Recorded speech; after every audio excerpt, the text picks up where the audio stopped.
JJK is probably the biggest anime on the block currently, and I mean, for good reason. You know, the fights are amazing, the story so far is really good, and the animation itself is just something to behold. You know, they keep trying and experimenting with new things that honestly just help to further cement this adaptation as one of the best in the modern day, if not just overall, you know?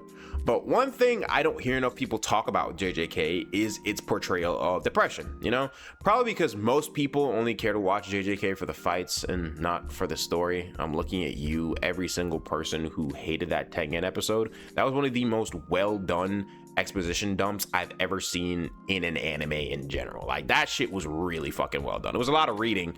Okay, read. Sorry, read. You know?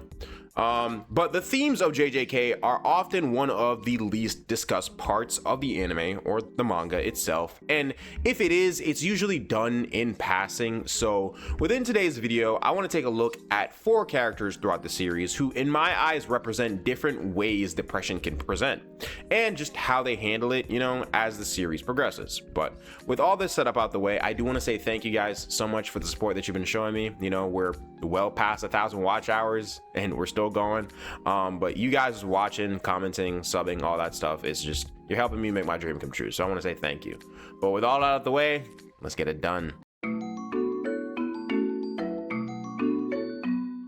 Depression being a central plot point of JJK, you know, for the characters makes sense. I mean, the way that curses themselves are explained to us is that they are manifestations of human negative emotions, and one of our strongest negative emotions is depression, you know.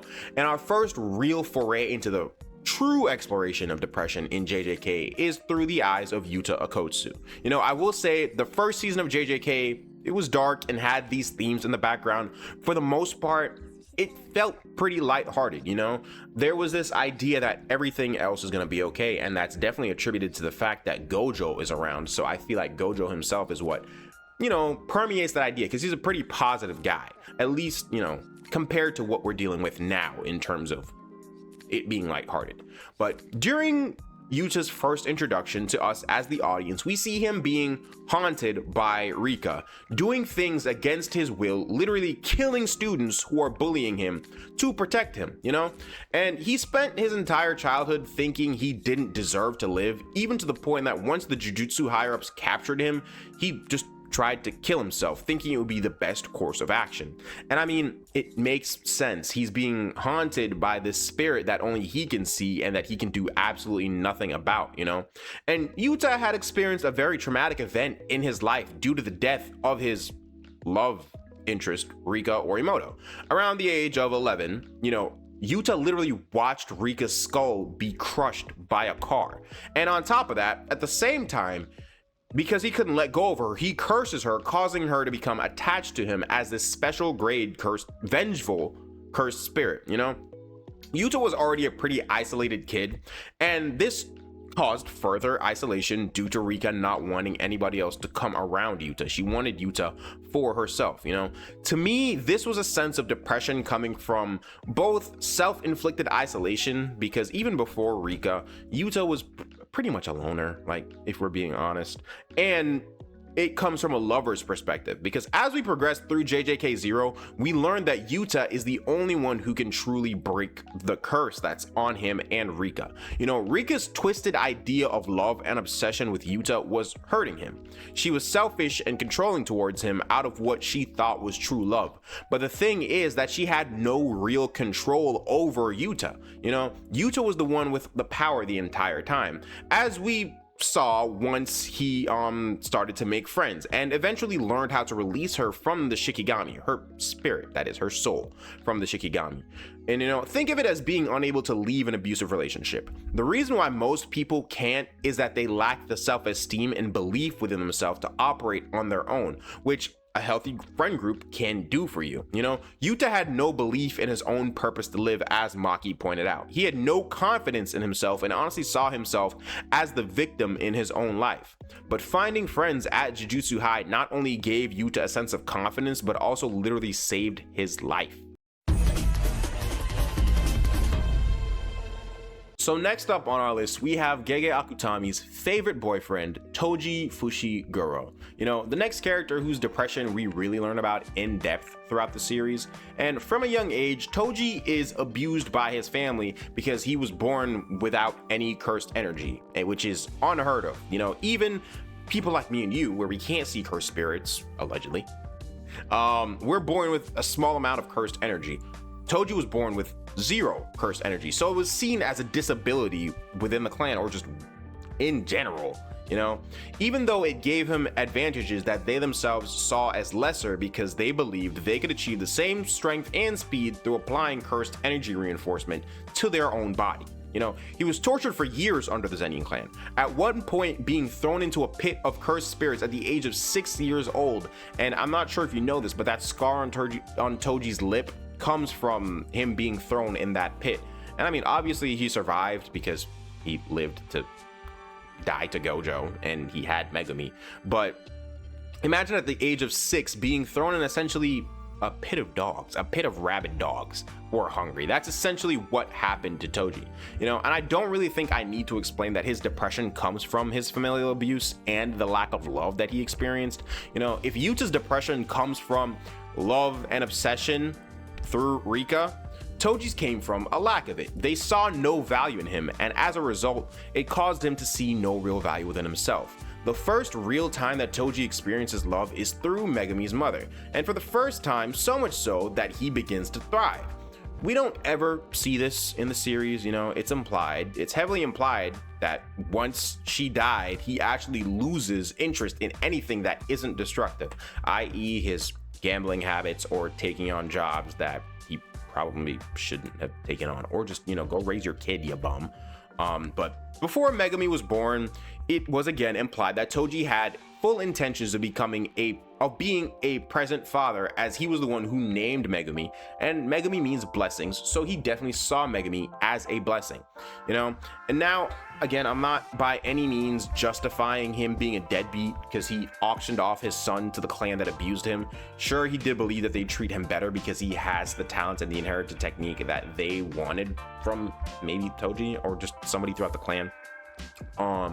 But you know, it's the love that saved Toji from his clan, so much so that he discarded their name entirely, was the same love that drove him back to being depressed.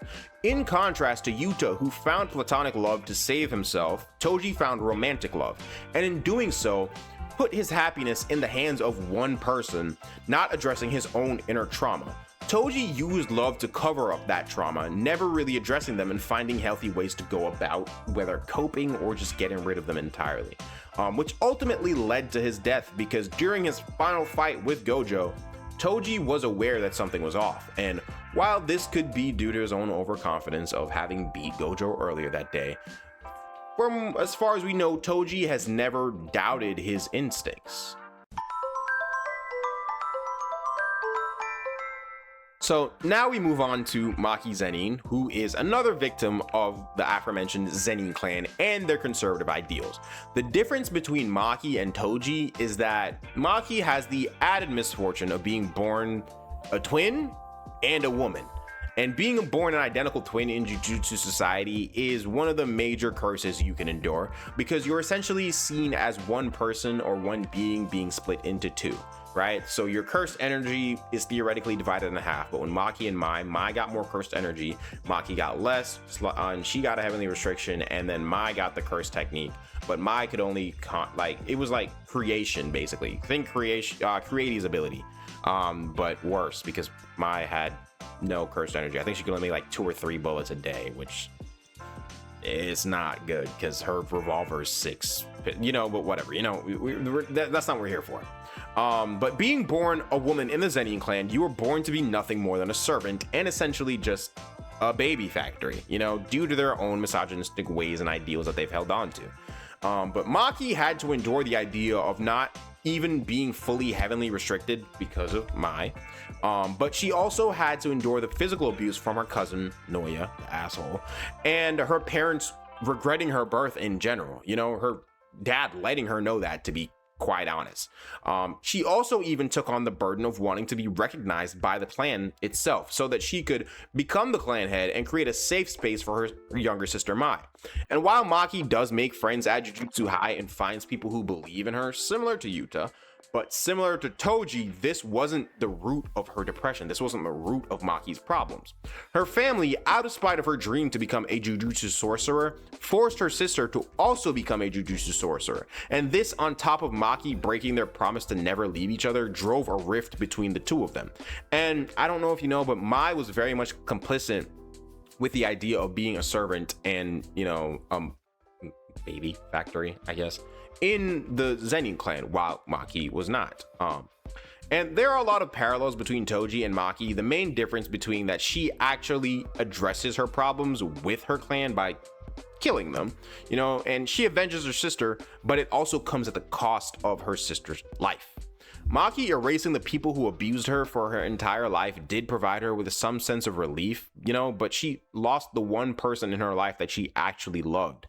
And now this isn't to say that if you have an abusive family to go kill them. Don't do that. Don't do that. Don't do that. Another way of viewing this is that it can be taken as cutting them off in a sense, which she literally did with a sword, but don't kill your family. Don't kill your family. Do not do that. Please don't do that. But cutting off your family for the sake of your mental health. While Maki does address her abusers, she also blames herself for the death of her sister, which could be seen as losing a loved one in the process of cutting off your family, because cutting off your family is never really easy, and it doesn't mean that everything that you want from it will happen, because there may be some people from your family that you do want to keep in contact with, but they're just like, oh, you're cutting off everybody else, I'm cutting you off too. So it's something like that. So finally, we move on to what I think is one of the best portrayals of depression in JJK in general, who is Suguru Ghetto. And Ghetto's story can't really be told without correlation to Gojo, because while they do go through the same things, they go about it in very different ways. After the death of Riko Amanai, Ghetto has to wrestle with the fact that Jujutsu sorcerers work a thankless job because the non-sorcerers in society don't even know that they exist, because again, they don't know that cursed energy exists, they don't know that cursed spirits exist, so why would they know that Jujutsu sorcerers exist, right? And he begins to become disillusioned with what he once believed, so much so that he slaughters an entire village of non-sorcerers. They were non-sorcerers, they weren't sorcerers, after he found that they had two girls locked in a cage who could see cursed spirits out of fear of them. He slowly begins to take on the question that Yuki had proposed to him of how they would rid Japan of cursed spirits, finding that, in his own opinion, the best way to do this is to eradicate any and everyone who isn't a sorcerer in Japan. And this makes sense to me if you think about Ghetto's abilities just a little bit. He consumes curses to use them as Shikigami. During this process, however, he's intaking all that negative energy, which means that he's taking in all the negative ideas that were used to form that cursed spirit, which again do come from actual people. He can literally experience the way non-sorcerers think from eating the cursed spirits that their brains create. So it makes sense that he would have this negative opinion of them, And Ghetto's depression comes from experiencing the cruelty of society and how some people are complacent in the way things are handled. He takes the opposite perspective of Gojo in thinking that the strong should protect the weak, because that's Gojo's whole thing. He thinks that, yes, I'm the strongest, you're a little bit weaker than me, I'm going to protect you until you have the ability to protect your own self. And in Ghetto's world, there should just be no weakness. There should be no weak at all. While he does have good intentions and presents as someone who's happy, because once we see him in JJK 0, he seems as somebody who's happy, he lost many of his friends to a pointless battle and became enemies with his closest friend, his best friend. Ghetto's depression seems to come from being both disillusioned with the world and the way society's working, and also experiencing survivor's guilt because, again, he watched so many of his friends that he went to high school with die. And also the Riko thing, kind of a lot, because Toji just pulled up with a gun and pop, because Ghetto had also, he thought Gojo died when Toji pulled up. So yeah, Ghetto was going through a lot. And also on top of that, after Riko's death, when he went to the Star Plasma Vessel Association, they were all cheering for her death because it meant the evolution of Tengen. And most of the people within that society were non-sorcerers. So I can legit see where Ghetto's coming from. But you know, while he did cultivate a group who believed in him, that being Miguel, the two girls, and some other characters, he was never really given the opportunity to overcome his depression. Unlike, well, you know, Toji wasn't really given the opportunity either, but he was never really given the opportunity to work through and overcome his depression, unlike, say, Maki and Yuta. And I do want to say that while I do think Yuji definitely belongs on this list, I guess, or in this video, I've already made a video entirely dedicated to Yuji, so I'm not going to put him on here again. It was supposed to be Yuji instead of Ghetto, but if you want to see my opinions on Yuji, go check that out. Lots of people like to talk about the fights and aura moments in JJK, but Gege's pen when it came to writing what I think are realistic depictions of depression and how they could be handled was honestly just one of the best parts of JJK. I remember watching JJK 0 for the second time and just seeing Yuta and relating to him on, you know, a fair bit of things and realizing like, wow, this is a really well done portrayal of depression and how it can present in people.